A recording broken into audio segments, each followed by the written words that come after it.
আচ্ছা মিথুন, হ্যাঁ বলো।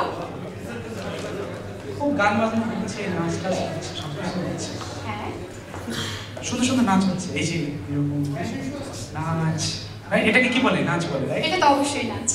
এটাকে কি বলে? ও মাই গড, এটা একটা ফানি ড্যান্স। Funny dance. তুমি হয়তো দেখেছো আধুনিক সময়ে, এখনকার সময় 21st সেঞ্চুরির ইয়াং জেনারেশন বা একটা পর্যাপ্ত বয়সে ছেলে মেয়েদের মধ্যে ভালোবাসার কথা বা বইতে, মুভিতে, নাটকে, কবিতায়, সব জায়গায় হাওয়ার্ড 20 বছরের মেয়ে 80 বছরের বুড়ো। এটা তো পূর্ব সামঞ্জস্যপূর্ণ হবে। সেইটাই এখন আমাদের পরিবেশনা দেখতে থাকো তোমরা। 80 বছরের বুড়ো, 20 বছরের মেয়ে।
Alpona boyosher shoki naseri, ahamara